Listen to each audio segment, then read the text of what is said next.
Hello दोस्तों हम बात करते हैं रिस्क मैनेजमेंट के बारे में। रिस्क मैनेजमेंट का मतलब पॉसिबिलिटीज़ को लेकर स्मार्ट होना है। किसी भी मौसम फोरकास्ट के पीछे बहुत सी पेचीदा मॉडल्स और आंकड़ों के भंडार होते हैं। एक बार एनालिसिस करके डाटा प्रेजेंट कर दिया जाए तो आप बड़ी एक्यूरेसी से यह पता लगा लेंगे कि आप पार्क में पिकनिक कर पाएंगे या नहीं। आप सोच रहे होंगे कि यह उतना ही मैटर नहीं करता क्योंकि आप रेनकोट पहन सकते हैं। हालांकि वैलेंटाइन मार्केट में काम करने वाली $multi-billion कंपनी या सुनामी और भूकंप का अंदाजा लगाने वाले साइंटिस्ट के लिए रिस्क और रिस्क मैनेजमेंट एक बहुत मुश्किल काम है और पहले के मुकाबले अब ज्यादा इम्पोर्टेंट हो गया है। लेकिन बहुत सारे तरीके जो रिस्क को समझने और उन्हें कंट्रोल करने के लिए इस्तेमाल होते हैं गलत हैं। लकीली इस प्रॉब्लम से निकालने के रास्ते हैं। यह समरी आपको बताएगी कैसे। इस समरी में आप जानेंगे क्यों एक्सपर्ट्स की राय पुरानी हो चुकी है, मोंटे कार्लो का रिस्क मैनेजमेंट में क्या नाता है और आप उस इवेंट के रिस्क का अंदाजा कैसे लगाएंगे जो पहले कभी नहीं हुआ हो। आपने रिस्क मैनेजमेंट का नाम तो सुना होगा। यह उन जार्गन्स का हिस्सा है जो ऑर्गेनाइजेशन और गवर्नमेंट यूज करती है, लेकिन अब इस शब्द का इस्तेमाल आम लोग भी करते हैं। रिस्क मैनेजमेंट की बहुत सारी डेफिनेशन होने के बावजूद यह चीजों को सिंपल रखने में मददगार है। शुरुआत रिस्क से करते हैं। आप कह सकते हैं कि रिस्क किसी अनडिजायरेबल इवेंट की पॉसिबिलिटी और उसका साइज है। एग्जाम्पल के लिए साइंटिफिक और मैथमेटिक्स में रिस्क किसी इफेक्ट की प्रोबेबिलिटी और मैग्नीट्यूड को कहते हैं। लेकिन प्रोबेबिलिटी और मैग्नीट्यूड क्या मेजर करते हैं? प्रोबेबिलिटी हमेशा अजीब घटनाओं का अंदाजा लगाती है। एग्जाम्पल के लिए आपके घर पर बिजली गिर गई, जबकि मैग्नीट्यूड कई तरीकों से मापा जा सकता है। आमतौर पर पैसों या जिंदगियों के नुकसान से, जैसे कि किसी एक्सीडेंट में कितने पैसों का नुकसान हुआ या फिर कितने लोग मारे गए, इसे मैग्नीट्यूड कहते हैं। याद रखिए कि यह अनचाहा हादसा कुछ भी हो सकता है, नेचुरल डिजास्टर से लेकर किसी बड़े प्रोडक्ट के रिकॉल और पॉलिटिकल उठापटक तक। अब आप रिस्क के बारे में जान चुके हैं तो इसे मैनेज करने का क्या मतलब होता है। दोस्तों, रिस्क मैनेजमेंट का मतलब खतरा कम करने के लिए अपने रिसोर्सेज का बेहतरीन इस्तेमाल करना है। मैनेजमेंट की सबसे कॉमन डेफिनेशन अपने मकसद को पूरा करने के लिए प्लानिंग, ऑर्गेनाइजेशन, कोऑर्डिनेशन और रिसोर्सेज का सही इस्तेमाल करना है। दूसरी तरह कहें तो आप जो चाहते हैं उसे पाने के लिए अपने पास मौजूद हर सहूलियत का इस्तेमाल करना है। किसी भी गोल को अचीव करने के लिए रिस्क मैनेजर उस मकसद के रास्ते में आने वाले रिस्क को कम करने की कोशिश करता है। दूसरे मैनेजमेंट टास्क की तरह ही रिस्क मैनेजमेंट भी पैसे और वक्त जैसे लिमिटेड रिसोर्स का बेहतरीन इस्तेमाल करना ही है। आप रिस्क मैनेजमेंट के बारे में जान चुके हैं। अब यह जानने का वक्त है कि रिस्क मैनेजमेंट में कैसे डेवलप्ड हुआ और आज के वक्त में इस्तेमाल कैसे होता है। दोस्तों, दुनिया भर की कंपनियों में रिस्क मैनेजमेंट की इम्पोर्टेंस बढ़ती जा रही है। यह कहा जा सकता है कि ऑर्गेनाइजेशनल रिस्क मैनेजमेंट तब शुरू हुआ जब किसी राजा या लीडर ने अपने शहर की दीवारों को मजबूत करने का फैसला लिया था। फिर कड़ी सर्दी के दिनों में नियमों की सख्ती कम कर दी। लेकिन रिस्क मैनेजमेंट का मतलब पहले से बहुत बदल चुका है। कंप्यूटर के आगमन ने इस फील्ड को बहुत तेजी से बदल दिया है। लेकिन डिजिटलाइजेशन से पहले 1940 में न्यूक्लियर पावर और ऑयल एक्सप्लोरेशन ने रिस्क मैनेजमेंट की मुश्किलों को बढ़ा दिया था और यह एक बड़ी वजह है कि काम का फील्ड अलग होने के बावजूद कंपनियों के लिए रिस्क मैनेजमेंट की इम्पोर्टेंस बराबर है। तो इतने इम्पोर्टेंस फील्ड में रिस्क मैनेजमेंट कैसे बढ़ा? वर्ल्ड वॉर सेकेंड और बाद में कोल्ड वॉर के दौरान रिस्क एनालिसिस का इस्तेमाल एक बहुत बड़ी कामयाबी रही थी। जंग के दौरान वाटर पॉइंट्स इंजीनियर और इकोनॉमिस्ट एक ग्रुप को कैलकुलेटिव में वे बहुत बड़ी ट्रेनिंग दी गई थी। उन्होंने इस तकनीक का इस्तेमाल तरह तरह की चीज़ों का पता लगाने में किया, जैसे कि दुश्मन की प्रोडक्शन कैपेसिटी और अटैक के रिस्क के बारे में। लेकिन आज रिस्क मैनेजमेंट का इस्तेमाल जंग के अलावा बहुत सारी जगह पर होता है। हमारे वक्त में गवर्नमेंट इंस्टीट्यूशन से लेकर कॉरपोरेशन तक अपने सभी फील्ड में आने वाले रिस्क का अंदाजा लगाते हैं। इसे इस तरह समझिए कि 2007 में द इकोनॉमिस्ट, एओन कॉरपोरेशन, एक इंश्योरेंस ब्रोकर और प्रोबिटी, एक रिस्क मैनेजमेंट कंसल्टिंग फर्म ने अलग अलग स्टडी ऑर्गेनाइज की। इस सर्वे ने 29 देशों के 320 ऑर्गेनाइजेशन में रिस्क और रिस्क मैनेजमेंट के रोल के बारे में पता लगाया। दोस्तों, नतीजा क्या हुआ?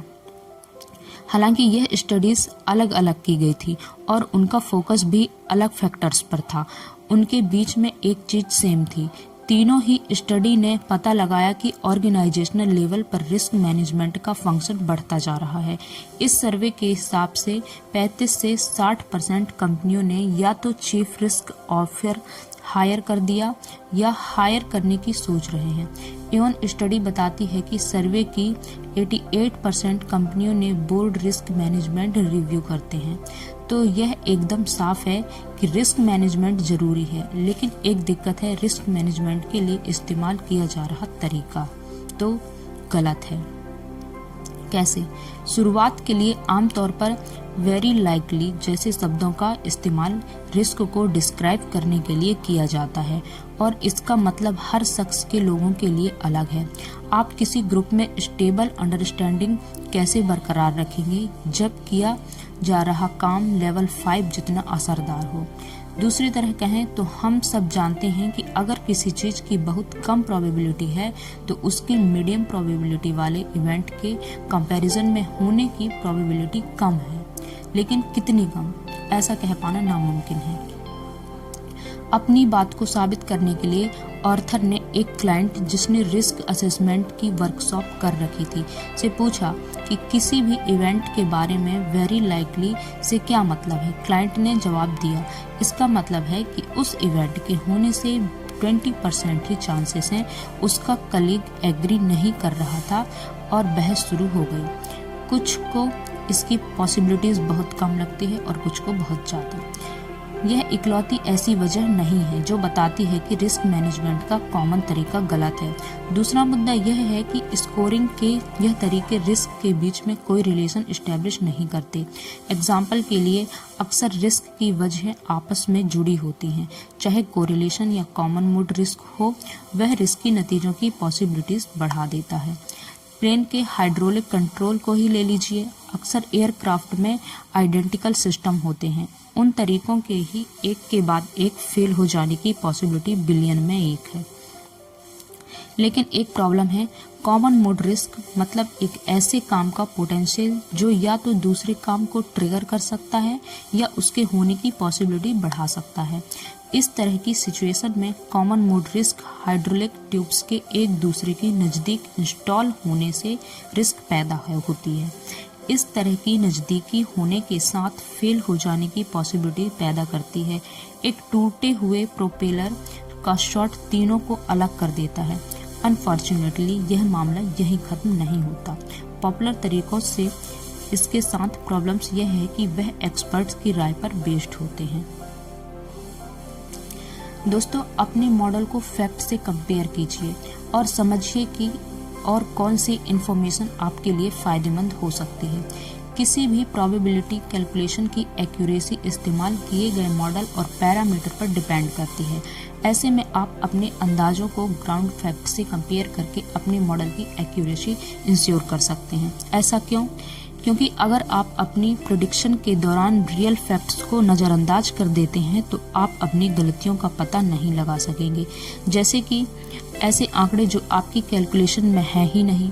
यह जानकारी आपको अपनी कमी पहचानने और आपके प्रोबेबिलिटिस्ट टूल्स को बेहतर करने में मदद करेगी। आप कैसे जानेंगे कि रिस्क एनालिसिस करना आपके ऑपरेशन के लिए फ़ायदेमंद है भी या नहीं? तो दोस्तों, इसे जानने के लिए आपको ज़्यादा जानकारी की कीमत समझनी होगी। एग्जाम्पल के लिए मान लीजिए रिस्क एनालिसिस का मकसद खतरा कम करना होता है, क्योंकि बिजनेस के मामलों में बात हमेशा पैसे बचाने की ही होती है। इसलिए यह जानना जरूरी है कि रिस्क एक्सपर्ट्स एडिशनल इंफॉर्मेशन की क्या कीमत समझते हैं। फॉर एग्जाम्पल, अगर आप किसी सर्वे पर $8,000 खर्च करके सबसे कम रिस्क वाली सिचुएशन में $30,000 सेव करते हैं तो यह कोई फायदे की बात नहीं है। लेखक के एक्सपीरियंस के हिसाब से लोग एडिशनल इंफॉर्मेशन की कीमत समझने में जरा भी वक्त नहीं देते। आप कुछ स्टेप्स के जरिए अपने लिए रिस्क एनालिसिस की इम्पोर्टेंस समझकर इन गलतियों से बच सकते हैं। दोस्तों, यह जानने से शुरू कीजिए कि आपकी एक्सपेक्टेड अपॉर्चुनिटी लॉस क्या है? यह प्रोबेबिलिटी हर सिनेरियो में पैसे डूबने की पॉसिबिलिटी को इन्वेस्ट किए जा रहे पैसे से मल्टीप्लाई करती है। चलिए मान लेते हैं कि आपके नुकसान की पॉसिबिलिटीज $60,000 है। अब आप जानते हैं कि इन्वेस्टमेंट के बारे में जानने के लिए आप कितना पैसा खर्च कर सकते हैं, मतलब उस रिस्क एनालिसिस पर आप कितना खर्च करना चाहोगे जो आपको इन्वेस्टमेंट के रिजल्ट की प्रेडिक्शन करके बता सके। एक बार आप इसका पता लगा लेते हैं तो अब बारी उस आंकड़े को जानने की है जो आपके टारगेट के लिए रिस्क मॉडल के पैरामीटर से सबसे ज़्यादा कंट्रीब्यूट करता है, और इस केस में वह टारगेट आपकी इन्वेस्टमेंट रिटर्न है। एग्जाम्पल के लिए प्रोडक्ट की एग्जैक्ट कीमत का अंदाज़ा लगा लेने से आप अपने मुनाफे का भी अंदाज़ा लगा सकेंगे। रिस्क को बेहतरीन तरीके से मैनेज करने के लिए कंप्लीट ऑर्गेनाइजेशनल स्ट्रेटजी का इस्तेमाल कीजिए। रिस्क का अंदाज़ा लगाने के लिए सही रिस्क मैनेजमेंट टूल बनाना, इस्तेमाल करना और उसे मेंटेन रखना जरूरी है। लेकिन एक परफेक्ट टूल से भी रिस्क मैनेज करते वक्त बहुत सारी रुकावटें आती हैं, जैसे कि रिसोर्सेज, अथॉरिटी और ऑर्गेनाइजेशनल लाइसेंस, एक तरह की स्ट्रक्चरल प्रॉब्लम्स जो इन्फॉर्मेशन के बीच में बैरियर बन जाती है। आप सोच सकते हैं कि हर मैनेजर रिस्क मैनेजर होता है, क्योंकि हर मैनेजर को रिस्क और रिटर्न का आकलन करना ही होता है। अक्सर मैनेजर अपने एरिया का रिस्क बहुत अच्छे तरीके से समझ लेते हैं, लेकिन जब एक बड़े लेवल पर डिसीजन लेने की बात आती है तो कई डिपार्टमेंट पर लागू होगा, जो आपको एनालिसिस के लिए कॉम्प्रिहेंसिव अप्रोच की ज़रूरत है। क्यों? क्योंकि यह कॉम्प्रिहेंसिव अप्रोच ऑर्गेनाइजेशंस में होने वाली स्ट्रक्चरल प्रॉब्लम, अपनी मनमर्जी करने वाले डिपार्टमेंट्स और उन मैनेजर्स से निपटने में मदद करता है जो दूसरों से इंफॉर्मेशन नहीं शेयर करना चाहते। इसलिए एक ऐसा डिपार्टमेंट होना बहुत ज़रूरी है जो सब्जेक्ट एक्सपर्ट और डिसीजन मेकर को इकट्ठा करके रिस्क रिलेटेड डिसीजन को रिव्यू और स्टैंडर्डाइज करे, क्योंकि ऐसे डिपार्टमेंट रिस्क और ऑर्गेनाइजेशन के रिलेशनशिप पर ध्यान रखने के साथ ही उन एक्सपर्ट्स और स्टेक होल्डर्स के साथ तालमेल बिठा सकते हैं जो रिस्क और रिटर्न असेसमेंट के लिए जरूरी है। सिर्फ इतना ही नहीं, एक स्टैंडर्डाइज्ड रिस्क असेसमेंट प्रोसेस होने की वजह से आप एम्पिरिकल डाटा जोड़कर सिनेरियो लाइब्रेरी बना करके अपने मौजूदा रिस्क मॉडल को बेहतर बना सकते हैं। सिनेरियो लाइब्रेरी स्टैंडर्ड कॉर्पोरेट के रिस्क सिनेरियो का कलेक्शन जो वेरिएबल्स और कोरिलेशन से भरा हुआ हो, और इस तरह से यह टूल आपके ऑर्गेनाइजेशन में बहुत मौजूद हर शख्स के लिए स्टैंडर्ड के तरह काम कर सकता है। कुल मिलाकर दोस्तों, ज़्यादातर रिस्क मैनेजमेंट मेथड में कमी होती है, क्योंकि यह क्वालिटेटिव डिस्क्रिप्शन यानी नंबरों के खेल पर बेस्ड होते हैं और ह्यूमन बायसेस और रिस्क के बीच के रिलेशनशिप को नज़रअंदाज कर देते हैं। इसलिए रिस्क को समझने और बेहतर तरीके से मैनेज करने के लिए प्रोबेबिलिस्टिक्स मॉडल्स का इस्तेमाल किया जाना चाहिए, जो काबिलियत रखने वाले एक्सपर्ट्स और ढेर सारे डाटा पर बेस्ड होता है। थैंक यू दोस्तों, इस वीडियो को शेयर करना ना भूलें।